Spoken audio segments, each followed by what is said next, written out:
نحمده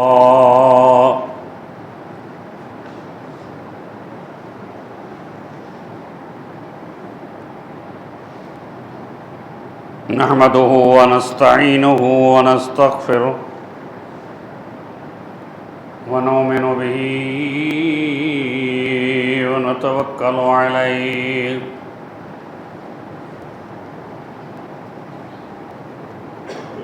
ونعوذ بالله من شرور أنفسنا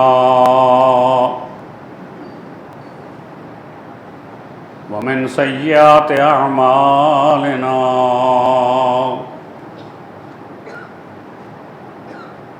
من يهده الله فلا مضل له ومن يضلل فلا هادي له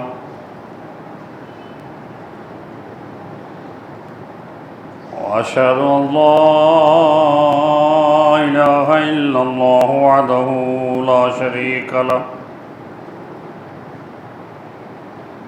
وأشهد أن محمدًا عبده ورسوله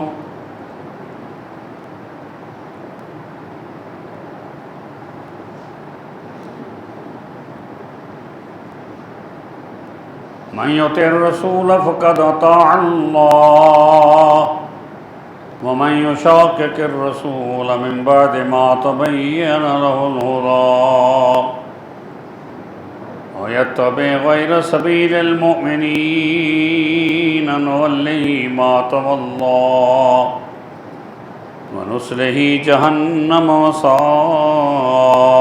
مصيرا ومن يطع الله والرسول فأولئك مع الذين أنعم الله عليهم من النبيين والصديقين والشهداء والصالحين وحسن أولئك رفيقا.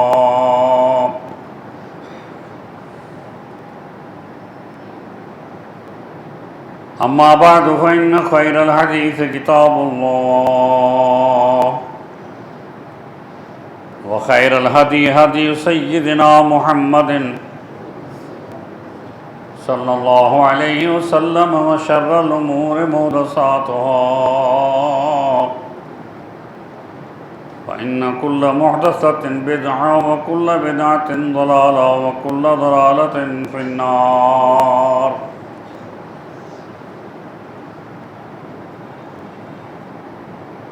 أما بعد فأعوذ بالله من الشيطان الرجيم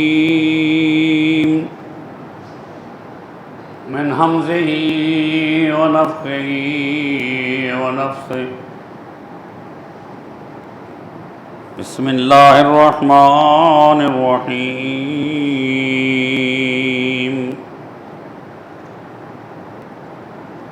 والذين يكتمون الذهب والفضة والذين ينقضون عهد الله من بعد ميثاقه ويقطعون ما أمر الله به أن يوصل ويفسدون في الأرض أولئك لهم اللعنة ولهم سوء الدار. قال الله تعالى يا أيها الذين آمنوا اتقوا الله حق تقاته ولا تموتن إلا وأنتم مسلمون.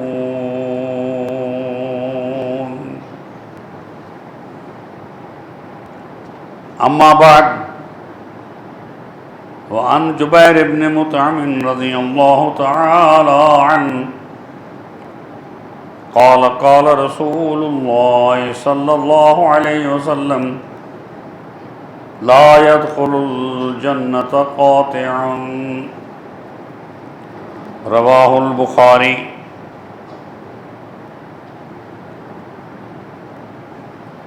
صدق اللہ مولانا العظیم وصدق رسولہ النبی الکریم. اما بعد سورہ الرعد کی آیت نمبر 25 آج کے ہمارے خطبے کا عنوان ہے، یعنی قاطع رحم، قطع رحمی کرنے والا۔ اس کے نقصانات کیا ہیں؟ آج کا ہمارا یہ عنوان ہے۔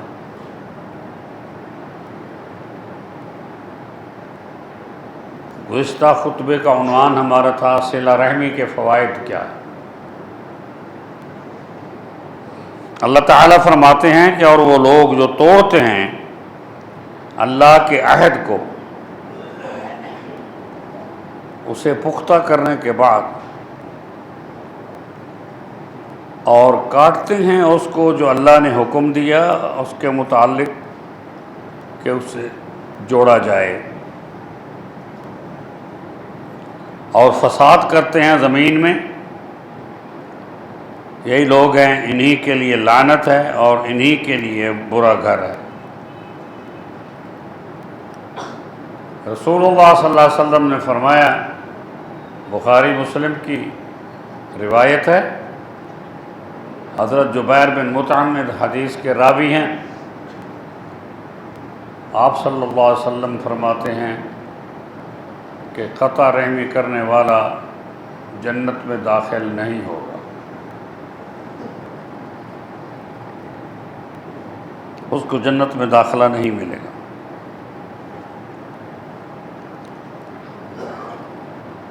قطع رحمی کس چیز کا نام ہے؟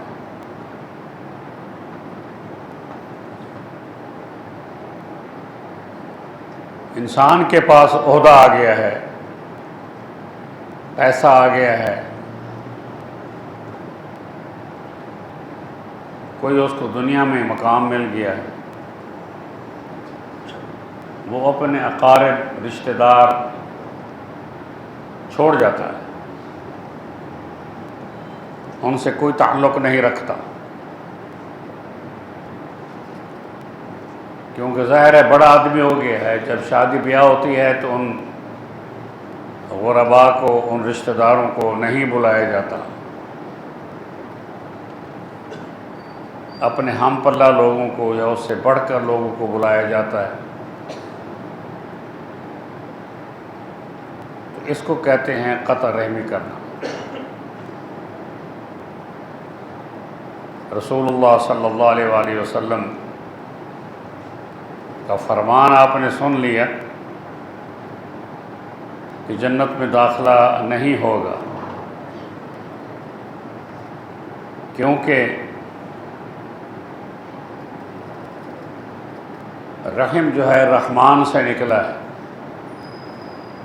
اللہ کی صفات میں سے ایک صفت ہے رحمان، اللہ نے اس کو اپنے ساتھ جوڑ دیا، لہذا جب وہ اللہ سے درخواست کرے گا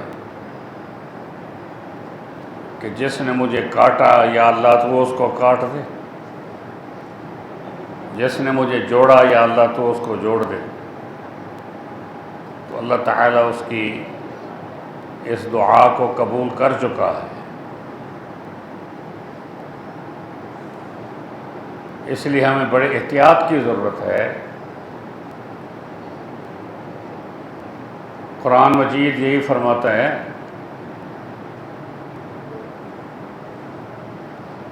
کہ وَبِالْوَالِدَيْنِ إِحْسَانًا، اپنے ماں باپ کے ساتھ احسان کرو۔ پھر قرآن مجید یہ کہتا ہے وَوَصَّيْنَا الْإِنسَانَ بِوَالِدَيْهِ، اللہ نے انسان کو یہ حکم دیا ہے اس کے والدین کے بارے میں، حملتہ امہ وہنا علی وہن وفصالہ فی عامین ان اشکر لی ولوالدیک الی المصیر، کہ تمہاری ماں نے تمہیں تکلیف در تکلیف برداشت کرتے ہوئے اپنے پیٹ میں اٹھایا، پھر 2 سال تک تمہاری دودھ کے ساتھ پرورش کی، اور جب تو ایسا نہیں کرے گا تو پھر جان لو کہ تم نے میری طرف آنا ہے۔ یہ اللہ تعالیٰ کی بہت بڑی وعید ہے، الی المصیر۔ سب سے بڑی خطر یہ ہے کہ آپ اپنے والدین سے تعلق نہ رکھیں، ان کی عزت نہ کریں، ان کا احترام نہ کریں۔ وہ فوت ہو گئے ہیں تو ان کے لیے دعا نہ کریں۔ بڑا عجیب سا معاملہ ہے ہمارے یہاں کہ ہم جب زندہ ہیں تو ان کو پوچھتے نہیں، جب فوت ہو جاتے ہیں تو ان کے لیے دیگیں پکاتے ہیں، لوگوں کو بلاتے ہیں، ان کے لیے دعائیں کرواتے ہیں، اور ایسا دکھاوا لوگوں کے سامنے کرتے ہیں کہ ان کو بڑی محبت تھی ان کے ساتھ، اور وہ کام کرتے ہیں جو خلاف شرع۔ شریعت کا کام یہ ہے کہ زندگی میں ان کے ساتھ جو قرآن فرماتا ہے ان کے ساتھ حسن سلوک کرو۔ اسی طرح اگر والدین وَإِنْ جَاهَدَاكَ عَلَىٰ أَن تُشْرِكَ بِي، اگر والدین تمہیں شرک کرنے پر مجبور کریں، مَا لَيْسَ لَكَ بِهِ عِلْمٌ، جس کا کہ میں نے تمہیں کوئی علم نہیں دیا شرک کرنے کا، فَلَا تُطِعْهُمَا، تو ان کی بات نہ مانو، وَصَاحِبْهُمَا فِي الدُّنْيَا مَعْرُوفًا، ان دونوں کے ساتھ دنیا میں اچھائی کا سلوک کرو، ان کی خدمت کرو، ان کا احترام کرو، ان پر خرچ کرو، ان کے ساتھ تعلقات بنا کے رکھو۔ اسی لیے رسول اللہ صلی اللہ علیہ وسلم نے فرمایا کہ اگر تمہارے قریبی رشتہ دار، تمہارے خونی رشتہ دار اگر وہ غیر مسلم ہیں تو ان سے حسن سلوک کرو۔ ان سے دینی محبت تو نہیں ہے کیونکہ وہ مسلمان نہیں، لیکن وہ حسن سلوک کے حقدار ہیں، اس لیے کہ ہم مسلمان جو ہیں احترام کرنے والے ہیں۔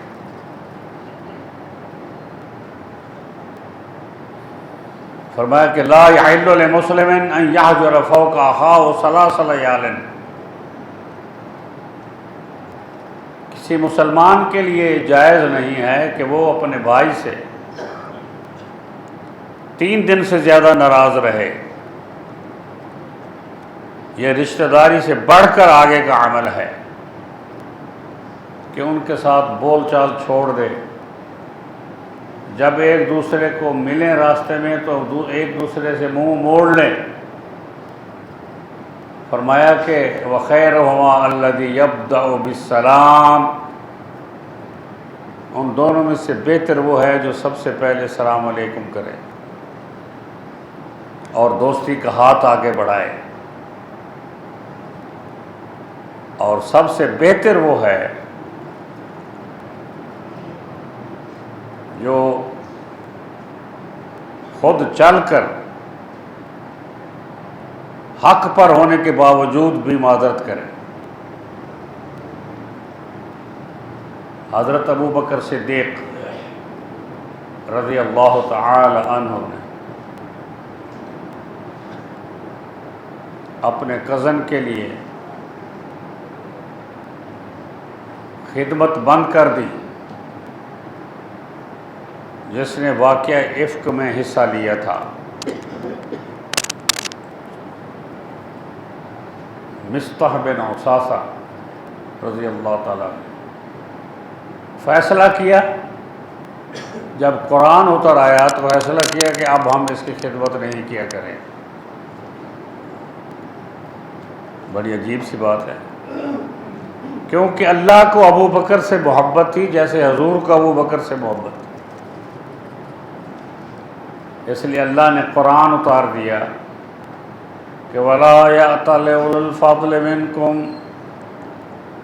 وَالسَّعَةِ أَنْ يُؤْتُوا أُولِي الْقُرْبَى وَالْمَسَاكِينَ وَالْمُهَاجِرِينَ فِي سَبِيلِ اللَّهِ وَلْيَعْفُوا وَلْيَصْفَحُوا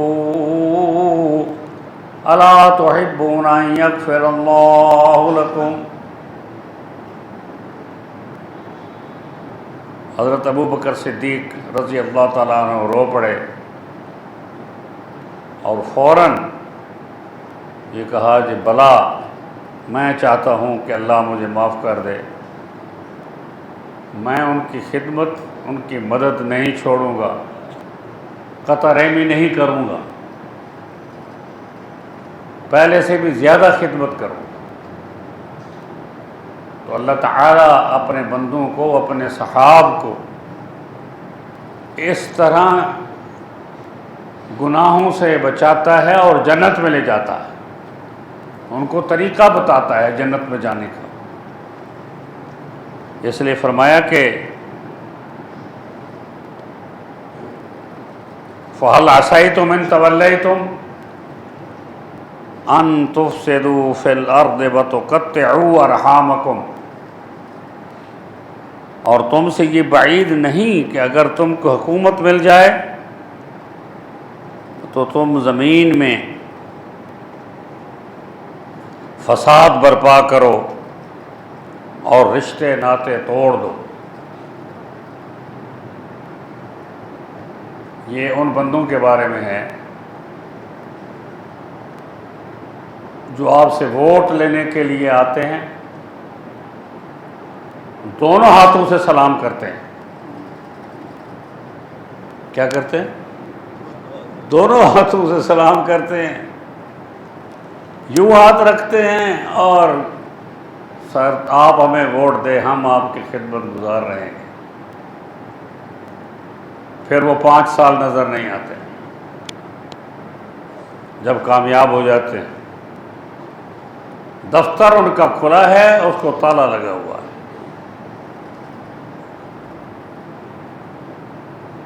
جب بڑا عہدہ مل جاتا ہے تو بڑے دفتروں میں چلے جاتے ہیں، بڑی کوٹھیوں میں چلے جاتے ہیں، عوام کی رسائی نہیں ہوتی ان تک. فرمایا کہ ان تفسدوا فی الارض وتقطعوا ارحامکم، زمین میں تم فساد کرو گے. فساد فی الارض کیا ہے؟ فرمایا کہ اوفوا الکیل والمیزان ولا تبخسوا الناس اشیاءهم ولا تفسدوا فی الارض بعد اصلاحها. ناپ تول میں کمی نہ کرو، چیزوں میں ملاوٹ نہ کرو، چیزوں کو مہنگا نہ کرو، مہنگا ہونے کے لیے ذخیرہ نہ کرو. اور ہمیں تو یہ موقع ملنا ہی چاہیے کہ جنگ کے حالات ہیں، لہذا پیٹرول مہنگا کر دو. حکمران جو ہیں وہ یہ سوچتے رہتے ہیں کہ کب ہم عوام پر بمب گرائیں، موقع ملنا چاہیے، پیٹرول کم ہو یا نہ ہو وہ پیٹرول کا بمب گرا دیتے ہیں. موقع مل گیا، گیس بند کر دو، گیس مہنگی کر دو کیونکہ گیس پیٹرول سے چلتی ہے. بجلی بند کر دو، لوڈ شیڈنگ کر دو. بچے جو پڑھ رہے ہیں، جن کے امتحان ہیں، وہ فیل ہو جائیں، عوام کو تکلیف ہو، کتنے فیصد عوام یہاں پہ ہے جن کے پاس یو پی ایس نہیں ہے؟ وہ لوڈ شیڈنگ سے تنگ آتے ہیں۔ ان تفسدوا فی الارض، یہ زمین میں فساد ہے۔ قرآن کہتا ہے کہ لا تفسدوا فی الارض بعد اصلاحھا، اصلاح کے بعد زمین میں فساد مت کرو۔ سہولت دو، اگر آپ کو اللہ نے حکمرانی دی ہے تو سہولت دو ان کو۔ وہ آئی پی پیز جو ہیں جن کو تم کروڑوں روپے دے رہے ہو، جو آپ کو بجلی ہی نہیں دے رہے، ان سے تو عوام بہتر ہیں۔ کہ عوام کا قتل عام ہو رہا ہے، یہ قطع رحمی ہے۔ یہ جتنے مرضی آپ عمرے کریں، حج کریں، دعائیں کریں، رسول اللہ صلی اللہ علیہ وسلم فرماتے ہیں کہ قطع رحمی کرنے والے پر جنت حرام ہے۔ لا يدخل الجنت قاطعا، کہ اس حالت میں نہ ہو جاؤ کہ عوام تمہیں بد دعائیں دینے لگیں، لوگ تم سے نفرت کرنے لگیں۔ اس لیے فرمایا کہ قطع رحمی کرنے والے کو اللہ تعالیٰ دنیا میں ہی سزا دے دیتا ہے۔ اگر دنیا میں سزا نہ ملے تو قبر میں تو ہے، آخرت میں تو ہے، ساتھ تو لے کے جائیں گے نا یہ چیزیں، آپ کے اعمال کے ساتھ جانی ہیں یہ چیزیں۔ اس لیے فرمایا کہ قطع رحمی کرنے والے کا کوئی بھی عمل اللہ تعالیٰ کو قبول نہیں ہوتا۔ ماں باپ کا نافرمان، بڑوں کا نافرمان، وہ حدیث آپ نے اکثر سنی ہوئی ہے کہ سوموار اور جمعرات کو رسول اللہ صلی اللہ علیہ وسلم روزہ رکھتے تھے، اور ہر جمعرات کو جو ہے، یعنی جمعہ کی رات اور خمیس کی شام، اعمال پیش کیے جاتے ہیں اللہ کے ہاں، اور اللہ تعالیٰ اس کو معافی نہیں دیتا جو قطع رحمی کرنے والا ہے، اس کی معافی نہیں ہے۔ جس نے دل کے اندر بغض رکھا ہوا اس کی معافی نہیں ہے۔ یا رسول اللہ، میرا ایک رشتہ دار ہے، میں اس سے صلہ رحمی کرتا ہوں، وہ مجھ سے قطع رحمی کرتا ہے۔ آپ صلی اللہ علیہ وسلم نے فرمایا کہ اگر تم کہہ رہے ہو، اگر سچ ہے تو تم اس کے منہ میں گرم راکھ ڈال رہے ہو، تم صلہ رحمی کرتے رہو، یہی تمہارا راستہ جو ہے یہ جنت کا راستہ ہے۔ چھوٹی چھوٹی باتوں میں یا بڑی بڑی باتوں میں لڑائیاں ہو جاتی ہیں، اور پھر ایک دوسرے سے تعلق چھوڑ جاتے ہیں۔ بھائی جو ہے وہ بھائی سے نہیں بولتا، بھائی آپس میں لڑ پڑے ہیں، ماں باپ کا بھی لحاظ نہیں کہ ہم کس کی اولاد ہیں، اللہ کا لحاظ نہیں ہے ہم کس کے بندے ہیں، حضور کا لحاظ نہیں ہے کہ ہم کس کے امت میں ہیں۔ تو اس لیے اللہ تعالیٰ کو سب سے ناپسندیدہ عمل، رسول اللہ صلی اللہ علیہ وسلم نے فرمایا کہ سب سے ناپسندیدہ عمل اللہ کو قطع رحمی کرنے والا ہے۔ جو قاطع رحم ہے اللہ کو ناپسند ہے۔ وآخر دعوانا ان الحمد للہ رب العالمین۔